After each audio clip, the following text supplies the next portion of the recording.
Hello, everybody. Welcome back to the NBA Front Office Show. Happy Monday. It was a playoff weekend.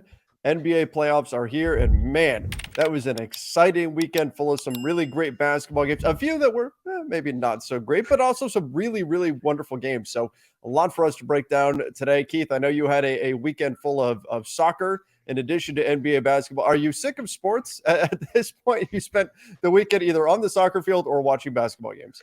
It's funny. I now at this point in life, I need like an hour of something that's not sports, which is usually like Marvel or Star Yeah. Wars or occasionally, did something ridiculous that my wife and I like Below Deck because that's absolute garbage trash TV that is just mindless but very entertaining. But after that, yeah, I'm ready. I'm ready for like another game and whatever it's going to be. So yeah, it's sports are my favorite thing in the world. So it's and especially basketball and of that subset, especially playoff basketball. Yes. Yeah. I mean, we talk about this a lot that there's a difference between summer league and preseason. There's a difference between preseason and in terms of, hey, a guy looked good in summer league. That doesn't mean they're going to look good in preseason, which doesn't mean a guy's going to look good in the regular season. It's another step up to the playoffs. And you could just sense that in all the games, the energy level, the effort, the focus, the tactical switches and things that were being flipped. It's such a different level when you get to playoff basketball, and it's a ton of fun to watch because everybody's going out there giving it their all. It doesn't always mean you're going to get the best games. We had some that were kind of stinkers, but we also had some absolutely incredible games where you could tell guys were giving everything they had. It's a blast. In fact, let's just start there. Let's start with we'll go in order here. The 1-8 matchup, Bucks Heat. Shockingly, I mean, I think you and I both predicted a sweep here. And yet here we are. The Miami Heat are up 1-0 on the Milwaukee Bucks. Now, Giannis Antetokounmpo's injury status probably has just a little bit to do with this, right? Yeah, I mean, maybe slight bit to do in there. And in point of order, I think we both picked five, just to give ourselves some cover here. Yeah, I know I picked Bucks in 5. Okay. I think. Oh, you did pick Bucks in 4. All right. So let's see. But I lost. we both expected it to be pretty much a Milwaukee walkover. But yeah, I mean, Giannis went out pretty early. He only played about 11 minutes. Didn't have a huge impact. They were not playing well even when he went out. The Heat were playing better, and then the Heat lost Tyler Hero.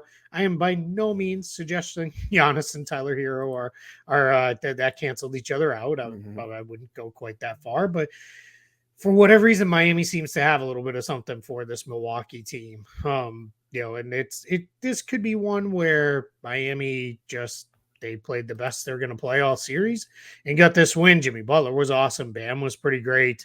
Their role players hit everything. I think, Gabe Vincent and Caleb Barton combined to go 10 of 13 from the floor. Kevin Love had 18 points in a complete throwback performance out of him. So, in the Bucks, they didn't shoot well from deep. They shot well inside, but could not knock down a three, just 11 of 45 from the perimeter. So I'm not going to overreact too much to this one. I think we're probably just fine with this, but I do think it is. I don't think it's going to be quite as easy for the Bucks as we thought. All signs point to Giannis being back for Game 2. It sounds like that's the early word. Is he should be ready to play. On the Tyler Hero side, not so good. Going to be out for the rest of the season with 2 broken fingers on his right hand.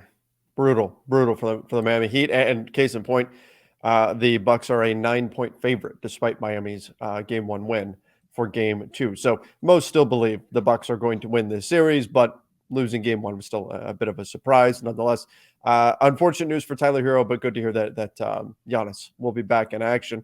One of the games that didn't end up being all that exciting, Celtics versus Hawks, because it wasn't close. Kind of as we predicted, this was just a blood. The Celtics just kind of cruised through the Atlanta Hawks. The Hawks look good in the play-in, but they're not on the same tier as Boston. And so that's where I forget what we both predicted. Maybe we predicted 4-1 or something like that. But I picked Celtics in 4. You picked, let me see, I have it right here. You picked Celtics in 5. Okay. So I thought the Hawks would get a game at some point, and maybe they still do, but you can't have too much optimism after that Game 1 where it was pretty clear the Hawks are not on that level.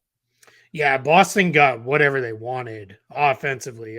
Tatum and Brown got to the rim at will. This was not a game where the Celtics took a million 3-pointers and just happened to make them all. They took 33, which is a pretty low number for them. And they made 13 of them, so they shot well from out there, but they pretty much got whatever they wanted going to the basket area. And they really good process for them. They played fast in the first half. Second half, they played slow. They get a little sloppy. They took their Atlanta, foot off the gas, right? that's exactly what it Yeah. was. It's one of those things where there was a moment where it was a little like, wait, are we doing this again? Where it's like Yeah.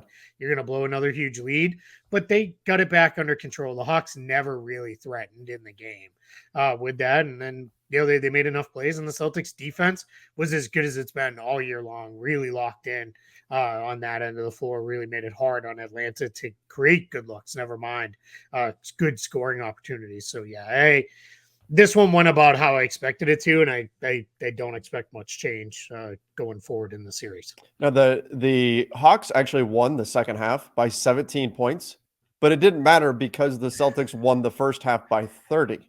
Yeah. But is there any disappointment in the fact that Jason Tatum still had to play 40 minutes? Like the Hawks at least threatened enough in the second. Like Yeah. there was an opportunity to just shut him down and walk it across the finish line, right? Yeah, that part's a little frustrating. Now they've got 2 days off, Yeah. so or they had 2 days off. I should say they had Sunday and today as we record this Monday. They had those 2 days off, so that part I'm not too worried about. And it's a home game, so there wasn't even travel in there in between these game 1 and 2 of the series. And part of that is because the Bruins don't open their Stanley Cup run on Monday night at home, so that's why that had to get pushed back to Tuesday. So yeah, I don't know. I tend to think it's one of those things where it's not ideal. You would have rather have been able to fully empty the bench, but I don't think it's going to be an issue. All right, let's talk a little bit about the 76ers and the Nets. Another game that wasn't all that close. And the 76ers, their offense looked very, very good, particularly when you're getting 21 points on excellent efficiency from Tobias Harris. I mean, 3 of 3 from deep. He was fantastic, plus 4 boards and 4 assists. You had 26 from Joel Embiid. You had James Harden chips in with 23. I mean, the 76ers just kind of did what you would think the 76ers would do, maybe slightly more efficient than you would expect with 48% from deep as a team. I didn't think the Nets played poorly, but it was pretty clear they don't have the firepower to keep up with the 76ers, even if the Nets are playing well. You got 30 points out of Mikal Bridges, and it's not enough. The Nets they're again, like the Hawks aren't on the same tier as the Celtics. The Nets are just not on the same tier as the 76ers. Yeah, and big challenge in this game was Philly only had 8 turnovers for the game, and the Nets had 19. Yep. And why that's huge is the Nets shot 56% from the floor and 45% from 3 in this one, and it just couldn't get it done. They also couldn't control the glass. Philly had 14 offensive rebounds, and that's 14 offensive rebounds on a night where they shot 47%. Yeah.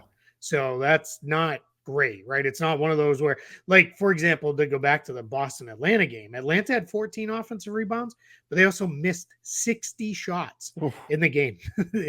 They got up 98 Building shots. houses. Yeah, right. So that's one where context matters, right? If you shoot 48%, you rebound 14 of your own misses, like you're doing pretty good there. So Yeah.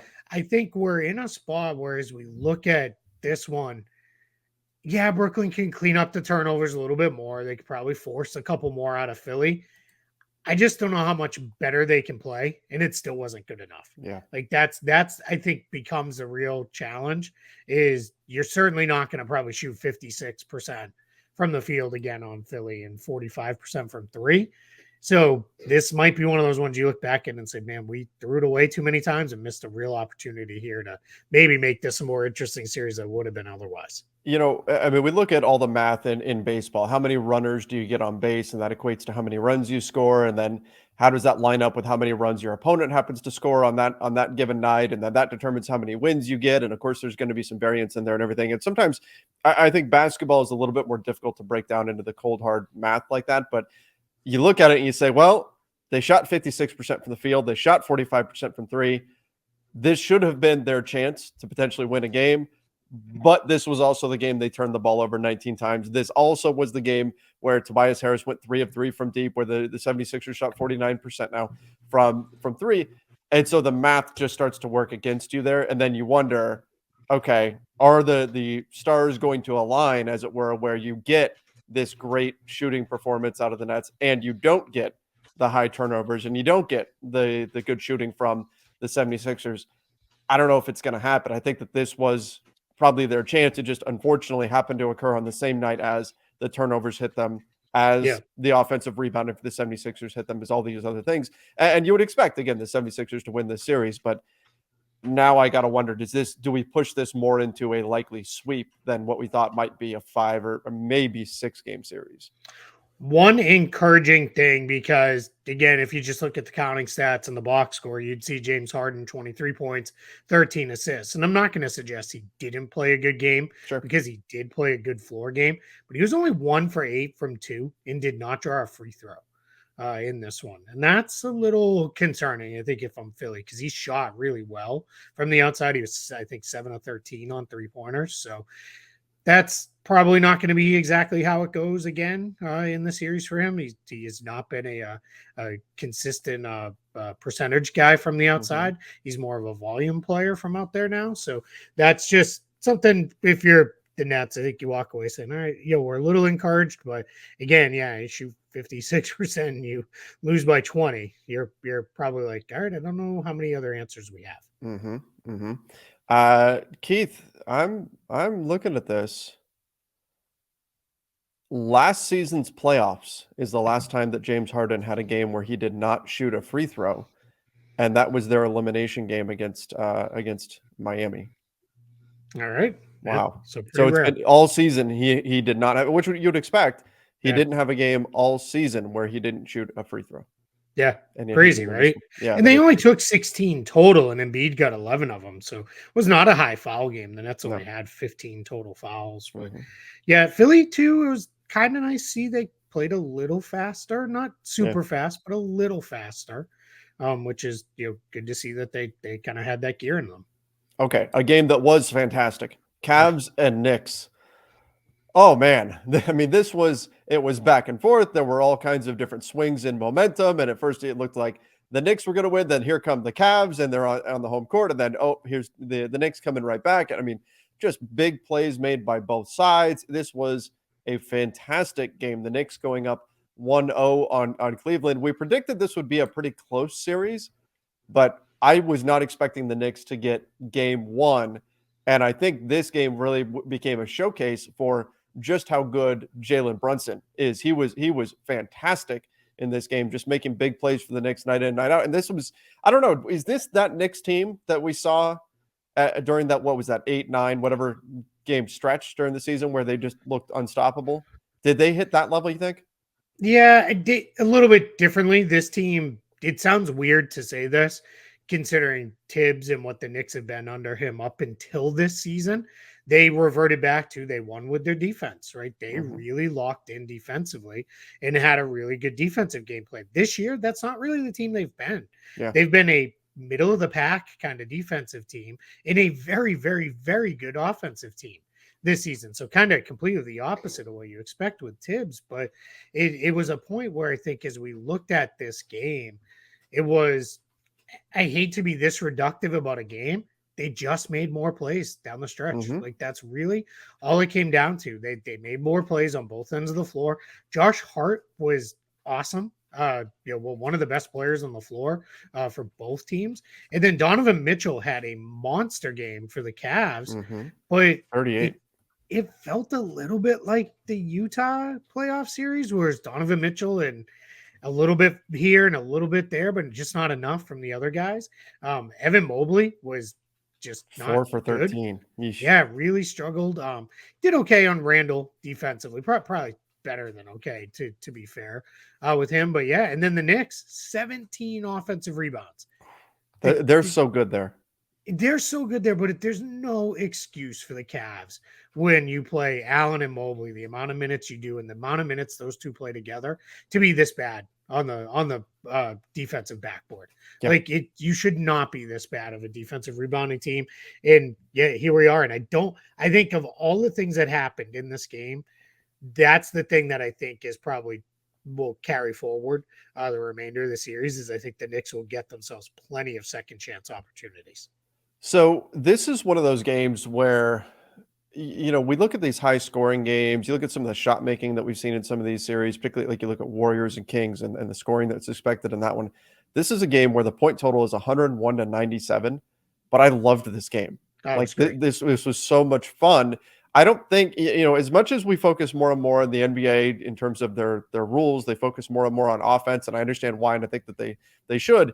This was a reminder that, hey, really good defensive performances can be fun too, in their own way. And this game was an absolute blast. I should note Josh Hart, just coming out from the Knicks, does have a sprained ankle, and his status is up in the air for game 2. Josh Hart, 17 points on 8 of 11 shooting, also 10 rebounds, including 5 offensive rebounds. That will be a huge loss if he's not able to go for game 2.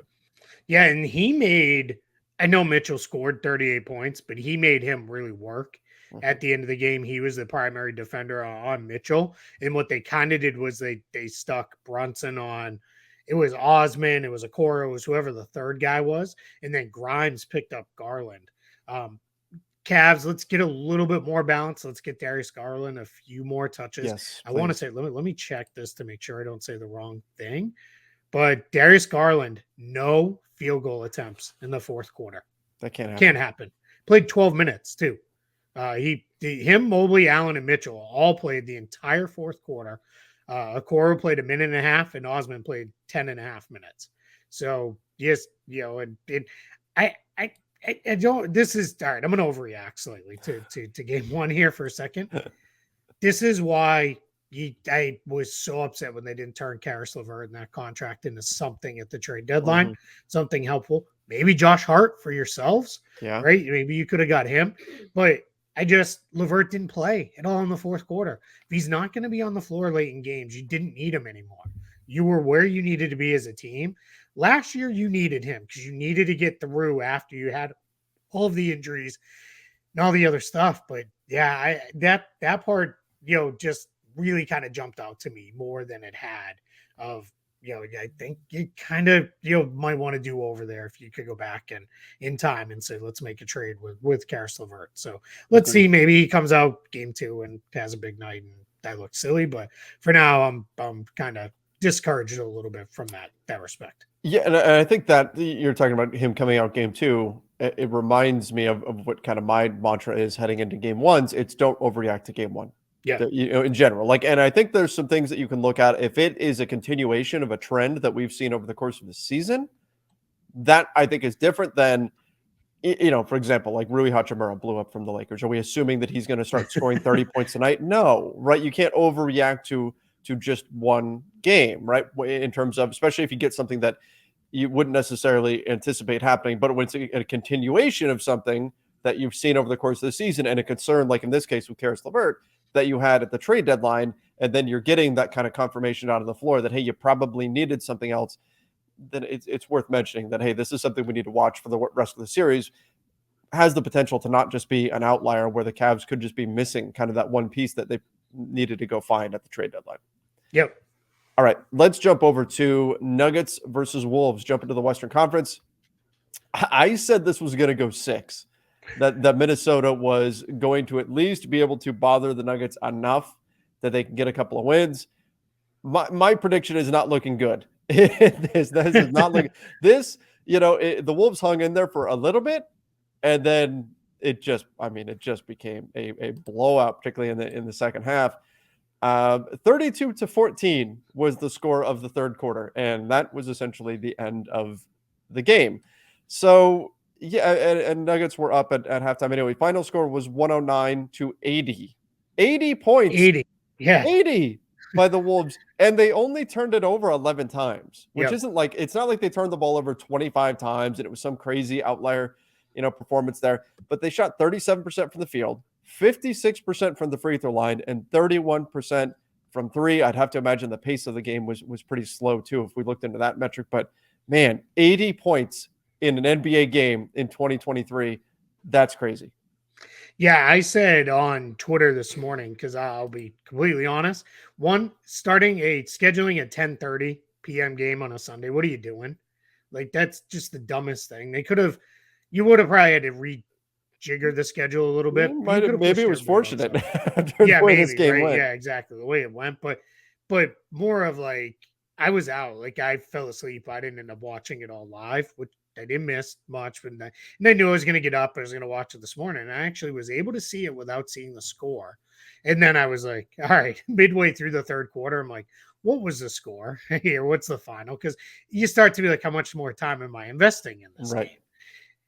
And so what my biggest takeaway is, if the Nuggets really defend like this, they're going to the finals, because this was the best I've seen them defend in, if at the minimum, months, if not the entire season. I mean, they were all over the place making plays, whether it was Aaron Gordon, Kentavious Caldwell-Pope, even Murray and Porter Jr. were pretty engaged defensively. This was not just the Wolves missed a million shots. They certainly did miss some good looks too, but for the most part, this was the Nuggets defense really impacting this game, and that's where, as I look at it, I'm like, well, we know the offense is going to be there for Denver. If they defend like this, I mean, they're the best team in the West, and they'll come through. But I have my doubts we're going to see them defend like this for another 2 rounds of the playoffs. Never mind, maybe not even the rest of this first round. Hey, Keith, I'm just, from my quick glance through here, the lowest point total for the Wolves all season was 88. Yeah. 80, and they put up 80. Oh my goodness. I mean, that, yikes. Yeah. Yeah. It ended up being fortuitous that this was a late game that a lot of people didn't see, because, man, it was not worth. I mean, look, Denver was great. Obviously, their defense is certainly, if they, like you said, if they do that every single night, that's a force to be reckoned with. Yeah. But my I will goodness, say the Wolves looked a little tired. that's Like true. Which they they should be. looked like, yeah, after going through the whole play-in tournament and everything, they looked a little tired. So we'll see if that kind of comes to pass or not. What is their schedule for that series? They don't play again until Wednesday, so it gives them a little bit of time to try to recover. I'm gonna cut in here for a minute. Yeah, with a little CBA update. Oh, This is Tim Bontemps reporting. As part of the new CBA, if a team goes over the second tax apron, their first round pick 7 years out is unable to be traded. Okay, we know that, right? we talked about that. Teams that then exceed the apron twice over the following 4 years will have that pick dropped to the end of the first round. Whoa. Yeah, that's a pretty big Wow. because you're basically saying you need to build through the draft if you're going to be that expensive. You only have the 7 draft years and out. minimums. Yeah, and now they're saying that pick will drop if you. So you still got to be well over that second apron. You'd have to be over ultimately 3 times to get there, but that's interesting, at least, to know. But you think about the life cycle of an NBA team. Sure. Right? And projecting, I mean, we talk about, if you've got, most teams are looking at 5 years out tops. Oh, easy. Right? Like most, 3 is probably more realistic, just because the way roster turnover is in the NBA and everything. So if you're talking about, even if you've got a really good team right now and you're saying, well, you know what? If our pick drops to the back of the second round, who cares? We're going to be great anyway. Our pick's going to be the back of the first round. I mean, our team's going to be great anyway. So that's probably where the pick's going to be. But 7 years, it's impossible to project out that far. It's impossible to know what you're going to have. And it's like, look, even if you're the Bucks right now and you've got Giannis, what's Giannis going to be in 7 years? Who knows?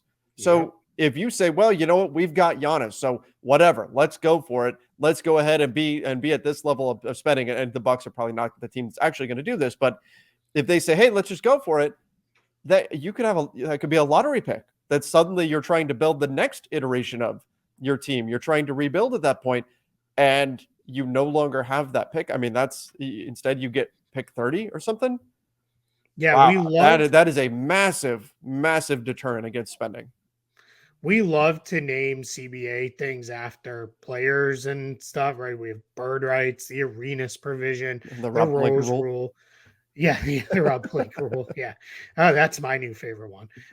But this one feels like we should name this the Warriors and maybe a little bit of Steve Ballmer fear rules or something, because Yeah. it's really you need to be the Warriors in a 10-year run Yeah. of what they've been to even come close to triggering this, or you need to be Steve Ballmer, who can just literally, under the current rules, just continue to take on salary and more and more and more and more and more through whatever means they're allowed to.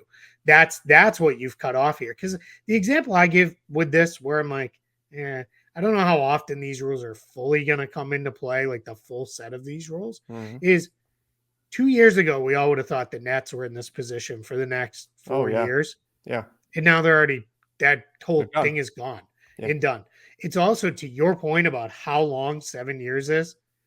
When the Nets got a 2029 first round pick in the Kyrie trade, that was one of the reasons we loved it for the Nets, because we all know there's no way Kyrie's on the Mavs No. then. Like, it's just, even if everything goes great, he's probably retired by then. And who the heck knows where Luka will be 7 years from now. So just having that draft pick sit out there, that might be one of those where we may all be sitting around 7 years from now being like, wait, the Nets have the number 2 pick in the draft and they're good again because they've rebuilt and they're good. How did they? Oh, yeah, that was from that stupid Kyrie trade Dallas made, Yeah. Back in 2023's trade deadline. Like, just, this stuff is crazy. So, Wow. Fun though. Yeah. Yeah. Little fun little interlude there as we get into the playoff coverage. Man, and we'll have plenty of time to break down how that's Sure, going to impact the free agent absolutely. market and everything else. But Yeah. man, that's big. That is big. Yep. All right, let's talk about Grizzlies Lakers. Yeah. Let's just start with this because I think this is incredibly important here. That was awful what we saw with Ja Morant. Yeah. And even obviously I'm going to approach it from the Lakers side of things, and that's and I I hate what we saw happen there. I hope he's okay, but that injury looked really, really bad. Fortunately, the X-rays came back negative, but we'll see what else is going on in there. He said his pain level is a 10 out of 10. He can't use his hand to do anything right now, and the way his wrist folded, I'm not surprised. So yeah, hopefully everything turns out okay with him, because that was obviously we got the Tyler Hero injury, Giannis, and then seeing this happen with Ja. It's never what you want to see come postseason time. Yeah, that part of it completely sucked, and it really, when he went down, it wrecked what had been a really fun back and forth game between the two teams. And Desmond Bane and Dylan Brooks combined to go 11 for 31 from the field in this one. Grizzlies can't win if that happens. Not, especially not without Ja, but even with Ja, they're going to struggle to win. We're just wait and see now, right? So now it's kind of interesting that it had been all the talk leading up was all these extra days off, how much of a benefit it is for the Lakers. Well, now the Grizzlies need it too, right? They would love it if they didn't play game 2 until Friday of this week, right? Like, let's just see if we can get Ja back out there. I struggle to see how a player who is right-handed, ball dominant, needs the ball, shoots right-handed, can play with a messed up, right hand, wrist, whatever the case may be for him. So I really struggle with that. Yeah. As for the game itself, I thought this was the way I put it is the Lakers stars were good. AD and LeBron were good, but the Lakers role players were awesome. They were. Reeves, Russell, and Rui just dominant, right? I don't know if I just started the 3 R's with that one, but they were great, right? I mean, incredible. Now, just you brought up Rui before, and we probably won't see this again from him. Mm-hmm. It was so funny. I put on Twitter, and we get it, right? Twitter's a weird place, especially in game. And I said, I didn't have Rui Hachimura being the best player on the floor on my bingo card. And a ton of people replied back with, "You're an idiot. He's always been this guy." No, he hasn't. He hasn't been a 30-point scorer. He shot 30% from 3 for the Lakers on the season. He's not 5 from 6 from 3 is not a normal night for him. we can clown on the Wizards a lot, and we do, for making bad decisions. If he was always this guy, they would not have traded him for Kendrick Nunn and a couple second round picks. No. Like, just stop with this. You can fully say, hey, he's been pretty good since he's been with the Lakers, or And he's that's better fine. when he's surrounded with better. That's fine, but he's not this. Like, that's just, you know, nonsense. Because now here's the thing. I'm going to go back. I'm going to find that tweet. And when he goes inevitably 1 for 12 from the floor and just has a stinker of a game, I'm going to reply to all those people. So, like, what happened? I thought that's what he was now. I thought he was, you know, the best player in the NBA. Now, all that foolishness and nonsense aside, what a game from him. And this Absolutely. was some of the stuff. Let's go. Guys can watch it. Go all the way back to, we did a probably, in retrospect, an insanely long show on the Rui Hachimura. That's right. We did. Because it was the first one. If we were like, hey, we have a trade, let's spend the next 4.5 hours breaking it down. But we both said, this is probably, we're going to find out, right? This is the best opportunity for him to become whatever he is. And he really, even if he's not this, he was pretty good. D'Angelo Russell played well. Mhm. And then Austin Reeves, I'm paraphrasing, but I sent you something like Austin Reeves' name is now pronounced like cash register because he just made himself a ton of money at the end of that game. He was incredible. Yeah. Well, and that's where, you know, like you take a look at, and I thought this too, like if you look at what was going on towards the end of that game, it was close, right? Jaren Jackson, like it was close with like 3 minutes to play, and the Lakers wound up winning 128-112, but it was close. And that's where you would expect, if you're Memphis, I was expecting this too. Okay, ball's going to LeBron. The game's close. Yep. It's going to LeBron or it's going to AD. Let's really defend them.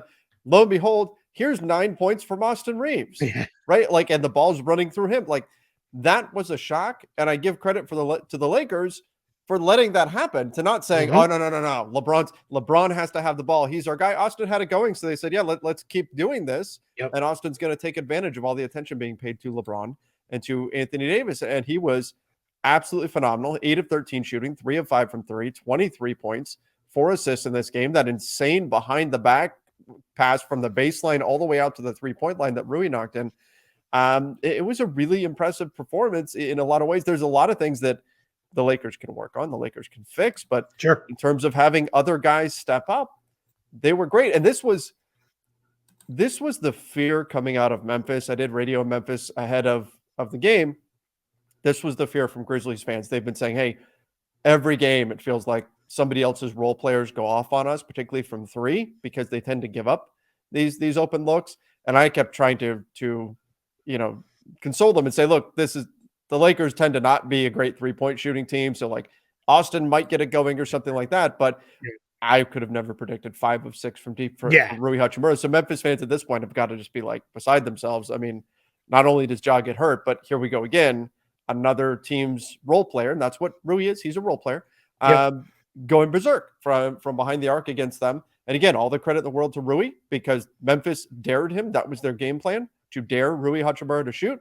And he shot and made it. So you give him 100% credit for knocking down those shots. But yeah, Grizzlies fans have got to be feeling a little bit like, oh my gosh, here we go again now. Yeah, for sure. And I thought a couple thoughts on that. One is Austin Reeves was not just knocking down spot up jumpers off of LeBron creating. He created all those things himself at the end of the game. It was like LeBron was spotting up off of Austin Reeves. Now, I will say this one slightly worrisome thing. LeBron didn't look great. He looked pretty ground bound. He had the one massive block where he kind of came out of nowhere. We had 3 blocks. Well, but the one where he, but the one was on it was Bane, almost like that finals block, the chase down and pinned it. But then after that, I don't think he jumped for like the next like 2 minutes. Like you could just see at times the foot's bothering him. Yeah. So that's where I do have a little worries of, is he going to be able to hold up through 3 and into what the Lakers are hoping is a 4th round? That part I'm a little worried about. But now back to another positive. I thought Darvin Ham coached a hell of a game. Yes. I thought he did a really nice job, not overreacting to anything. Thought putting Vanderbilt on Ja, which was talked about quite a bit. I thought that was good. But one of the big questions coming in. But then when Ja started the Grizzlies started playing a little bit more 5-out, spaced it out a little bit more, and Ja was able to have space. Then he switched. And then he started throwing all kinds of different looks at him. It went with all different stuff and just kept him enough off balance, which I think is the way the Lakers have to defend it. Because if you show him the same look every single trip, he's going to pick you apart. He's just too good with that. But I thought he did a nice job managing the play. Right? Russell had it going, so he just stuck with him. He didn't go to Schroeder for quite as long as he has been recently because Russell had it going and he just kind of rode him. And then, whether it was him, LeBron, AD, collection of the three deciding, hey, let's let Austin Reeves kind of run things, over the last minute or two here. Like that was good stuff all around. And then last piece is, and I know this is nothing new for you or any other Lakers person out there. Man, every time AD goes to the ground, it's like, that's it, he's out, and now the season's over. Like, it just that stinger at the end of the half. Whew. Yeah, just we spent 15 minutes there thinking the season's over. Yeah, and it's again like you almost feel like it's got to get it sounds so weird because it's really a must win for Memphis in game 2. I think it's just as big for the Lakers because I think it's important for the Lakers to get these series over as quick as they can. Yeah. They're going to make this long run. You can't mess around and let this become a 7-game series when you could have got it over in 5 or anything like that. So, so we'll see. We both picked the Lakers and nothing changed my mind after seeing that first one with that. That said, Bane will be a lot better, I think, in the next game, unless he's got to do everything because Ja's not there. But yeah, and it's not about so much, it's about Ja being out, but Tyus Jones is very good, but they don't have anything behind Tyus Jones. That's now, where do we go with this? That starts to become a little bit of an issue. And Memphis has shown they can still be a dangerous team without Ja. So we'll see what game 2 looks like. But yeah, it was definitely a fun game. A lot of back and forth stuff and everything. But hopefully everything's okay with Ja, and then we go from there. Light the beam, Kings Warriors. This game. We thought this was going to be a great series, a very fun series. We get another installment in this series tonight. And somehow the game wound up being even better. This game was so much fun. It was just a blast. The Sacramento Kings get the win over the Golden State Warriors by 3, 126 to 123. Curry was hitting Curry shots. He had 6 threes, 30 points. You had De'Aaron Fox goes for 38. What a playoff debut for Fox.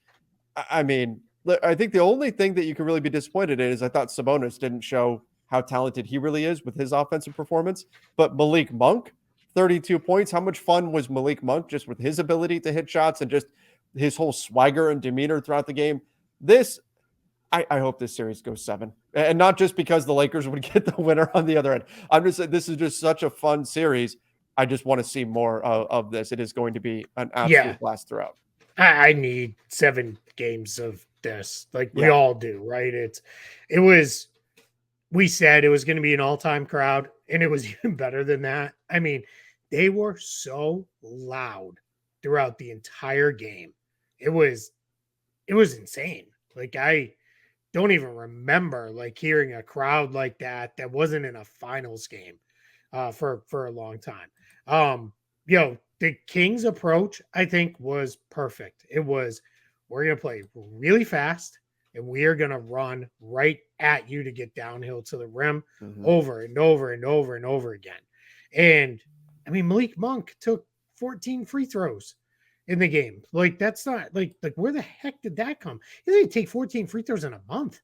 Usually, that was just incredible stuff out of him. Sabonis played really, really well on the boards and really just kind of as a hey, I'm going to really help run things here. And they just great game.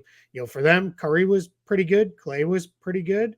Wiggins was better than I think anybody could have expected. I know he missed a couple shots late in the game, but he really played pretty well. We'll see. Jordan Poole is questionable for tonight's game with a rolled his left ankle, so we'll see if he can play or not. But yeah, fun game, man. It was, it's just, there's no other way to describe it. I hope people watched on Saturday night, and this is one I know I will not have any problem staying up late for tonight here on the East Coast. Now, on this one, the Warriors are now a 1.5 favorite tonight. They're expected to bounce back here, but I mean, this is one of those series where one team can be up 10 and in a minute the score is tied Yep. or it's gone the other way. Like Yep. you blink and it completely changes. So this one is going to be a blast. So if you don't feel like watching Nets and 76ers as the opener, at least stick around for the main event, Warriors and Kings, because this one should be a ton of fun. I will just say, I don't know what the Warriors can do to slow down De'Aaron Fox because Klay Thompson's just not that guy anymore. So they're gonna have to almost play like the Lakers did with Ja, right? Just throw a ton of different looks at him, try to keep him off balance, build a wall when he tries to drive, and hope for your best. But I mean, AD had 7 blocks for the Lakers, and they don't have an AD on the roster that's gonna clean up in the paint like that. So just what a man. This was a good one. Now, all that said, I mean, it's Steph, right? So he could have 50 tonight, and the Warriors could roll in a blowout just because it's Steph and the Warriors. Absolutely. When he got a little bit of a look for 3 to tie the game, I'm like, oh man. Who even like gets off a running like one hander and you're expecting it to go in? He could have shot it from the other end of the court, and I'd be like, well, that's going in. Right. Yeah. Exactly. He's something else, man. All right. Finish things up with the Suns and the Clippers. Another great game. It was another great game. I was saying going in that this is going to be closer than people are giving it credit for. People were having the Suns as this heavy favorite, and yet the Clippers go in and win game 1. Again, the Suns may very well still win the series, but I mean, you look at the Suns from a box score perspective, and I mean, 27 points from Durant, 26 from Devin Booker. Torrey Craig filled in with 22. He only had 7 out of Chris Paul, but 10 assists, 11 rebounds, 18 for Ayton, and then not a lot else. And again, I don't think you would expect to get 22 from Craig. And then the Clippers, this is kind of what you expect to see, right? Kawhi went berserk at 38, and he's been great over the last month of the season. Russell Westbrook did not shoot great, but Eric Gordon had 19. You got 12 from Zubats. You got 10 from Mann. You got 14 from Powell. Like, you just had enough guys chipping away. This is why I said going into the series that it boils down to, is Devin Booker able to outproduce all the other guys on the Clippers? And you can look at the math a little differently if you want to and break it down. But I think that's where, if you look at the depth of the Clippers, I know we talk about depth not mattering as much in the playoffs, but I think in this series it does matter. And it was a weakness that we saw exploited by LA in this one. So I'm not surprised necessarily the Clippers took game 1. I do still have the Suns getting the series, but I think it's going to be closer than people were thinking going in. I agree with everything you said there. And I think why the depth matters is it is such an imbalance. Yeah. The Suns, like game 1 of a series, Monty Williams was searching. I was like, all right, I can't really play Biyombo, so I'm going to go to Landale. All right, I can't really play, these other guys, with that. Their lack of a backup point guard to give them quality play when Chris Paul was out, that ended up being kind of glaring at times, right? Chris Paul finished the game +6. Their bench just awful across the board, right? And I know single game plus minus can be weird, but in this case, it really does kind of tell the story. The Clippers bench came in, outperformed them, and they won. A couple takeaways: no more CP Ayton pick and rolls down the stretch of the game while Booker and Durant hang out picking their noses in the corner. Like, stop with that. That can't be your late game offense. You have Kevin Durant, maybe the best offensive player in the game today. And then you have Devin Booker, who's probably an all-NBA guy. And you're like sitting there running this. Like, I get it. It's Chris Paul and you're trusting him to make. But Durant went like almost a 5-minute stretch under 6 minutes without getting a quality touch. That's not a shot. That's a quality touch. Yeah. Can't happen. You're not going to win if that's how that goes down. And I know some Clippers fans are probably, well, that's because Kawhi. It wasn't because Kawhi was on him. They just weren't getting him the ball because Kawhi was spending as much time guarding Devin Booker. Russ, this is Ryan Russillo put it perfectly. Have you heard this yet? He said, no matter what you think of Russ after this game, you're correct. And it's so That's true. Right? That's true. Because if you're like, he can't shoot, he sucks, and well, you're right. He was 3 for 19. But if you're like, this dude did everything else, right? He rebounded, he made, steals. Yeah, that monster block and then throwing it off Devin Booker late in the game. He did everything else you could could possibly want a basketball player to do. So guess what? Those people are right too. Like it Even was got just a into an perfect way to altercation put with it. a fan. Did you Yeah, see that? I did. Yeah. Oh my Which gosh. one? Why the hell are you making the shortcut to the visiting locker room through a spot where fans are? Yeah, Like, that what a does make any dumb, sense. yeah, fix that, right? Like, that just seems like common sense. Or Yeah. say, guess what, guys, that shortcut doesn't exist anymore. Like, I don't know. But I know a bunch of people have said, hey, people have been going through there for years and it's never been a problem. Well, it's the playoffs and, but whatever. So I feel like both teams are really, really good. And it just gonna, to me, I'll say it's slightly different than you did. It's what I said in the series preview that we did. Is it's the Clippers depth against the Suns stars. Mhm. Like, and it's gonna be, can the Suns stars outlast 8-9 guys? Can their 4 stars outlast? And it's gonna feel tough to have lost a game where Torrey Craig went off like that, because Yeah. you're not going to get that again, probably the entire series, never mind the whole playoffs. So yeah, just but what a game. Plus minus is not a great stat, but in this one, I think it does kind of tell a story. I mean, you look at Yeah, the Sun starters: Durant +4, Torrey yeah, Craig +14, Ayton +13, +6 for Chris Paul. Devin Booker was the only one. He played 43 minutes, so he played some minutes with the yeah, bench. He's a -6. All negatives for the Suns bench. yep, Meanwhile, the Clippers, their starters, almost all negative, except for Kawhi was a +3. He played 42 minutes. Every yep, other starter was a negative and plus minus for the Clippers. But look at their bench. yeah, Plumlee +16, Highland +13, +13 for Mann, +11 for Powell. The Clippers bench destroyed the Suns bench, and yep, that made the difference in this game. yep. And that we have a little bit of reporting now that we probably won't see Paul George, at all in this series. So that's, let's see if that holds. But they've got the depth to hang in Mhm. there, right? And if I'll tell you what, they win game 2, I'm going to go right back to, like, why didn't I just stick with my preseason pick, like, and pick them to go to the finals? Like, I should have just lived with it. But this is going to go 7. I feel like of all the series, this one just feels like it's going to be 7, and probably 7 good ones. We do have some more CBA stuff that Yeah. just came through Yep. here from Shams. Non-taxpayer MLE increases to from 10.5 million to 12.2 million. Yep. So The let me talk about that real briefly. Yeah, So, and we'll cover what the room is also going to go up quite a bit too. yeah.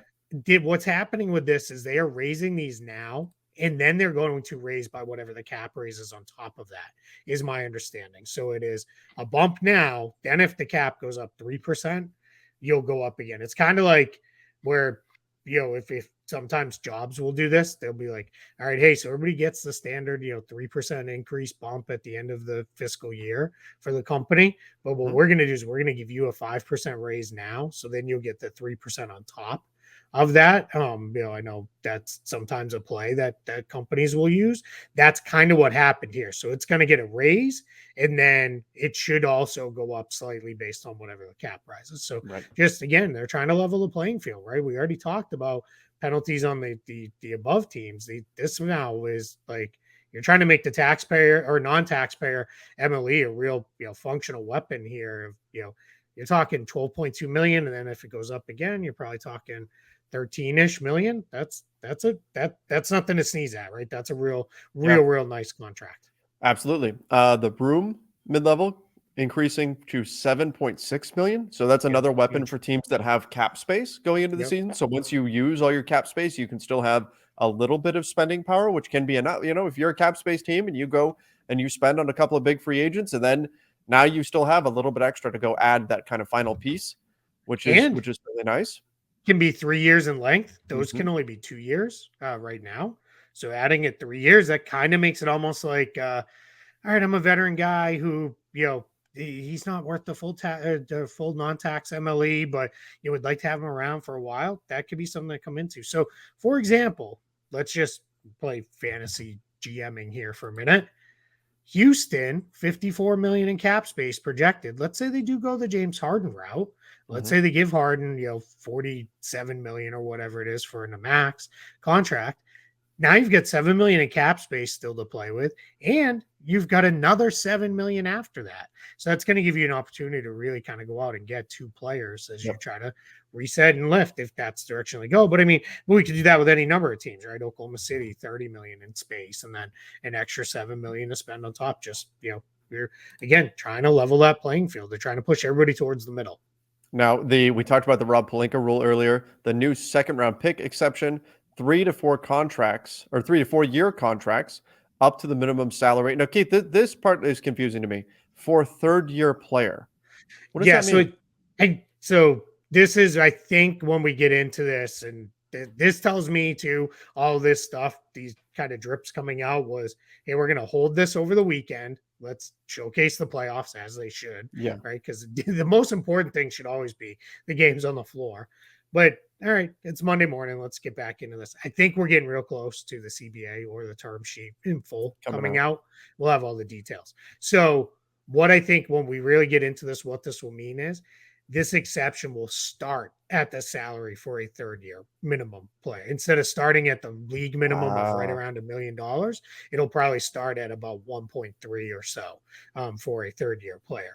That's what I think. And then you'll be able to go. So the Pelinka exception will be in full effect here. Got it. So you have to, if you want to give the guy 3 to 4 years, you have to pay him a little bit more per year. That makes sense. I saw and you don't have to dip into. These are all rookies. This doesn't make sense. Okay. And that's it. And now what they're trying to, because this is, I think what this is, hey, let's reflect what really happens here anyway, because that's generally what happens is they'll go up to around the third year minimum for a player. They'll give them that bump in first year, sometimes second year salary in exchange for non-guaranteed or option years at the end.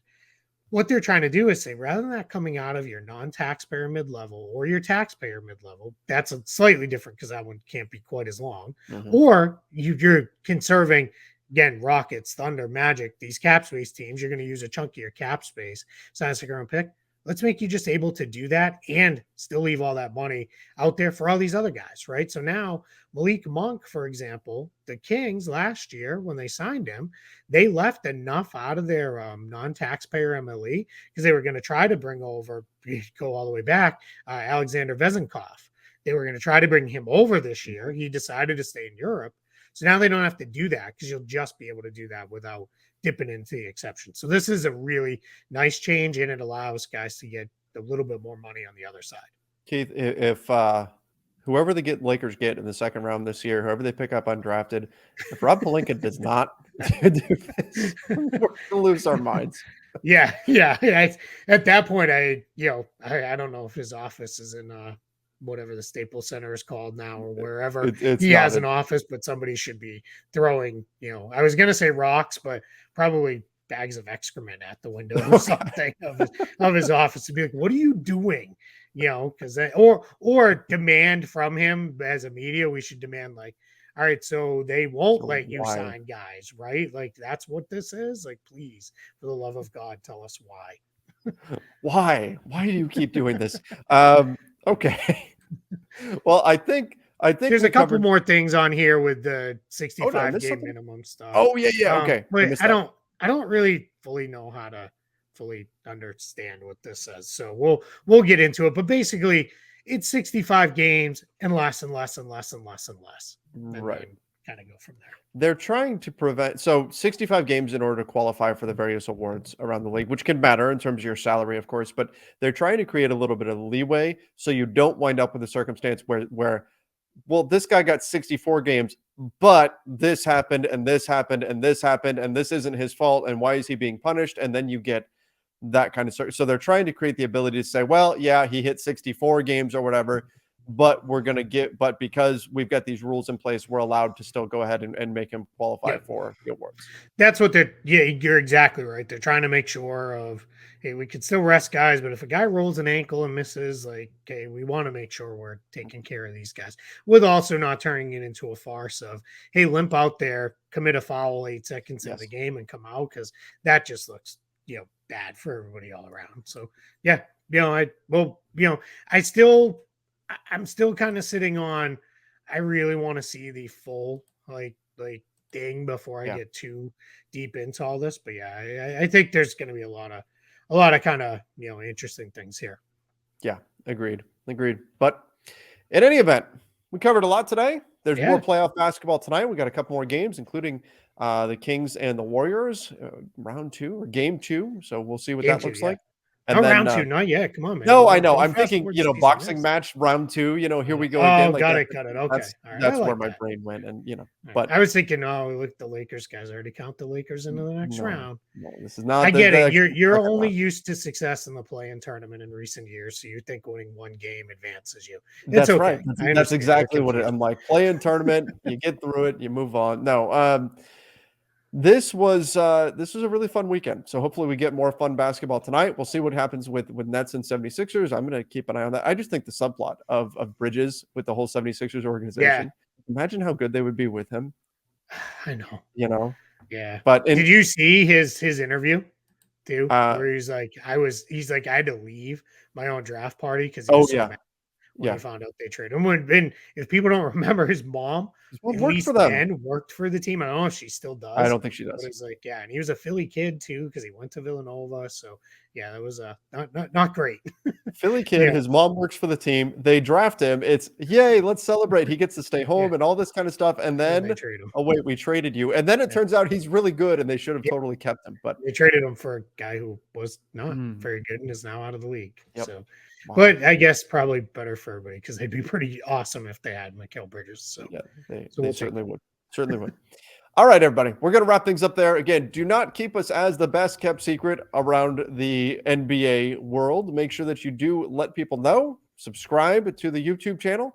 And don't forget to follow us over on Apple Podcasts. Till next time. See ya and stay safe.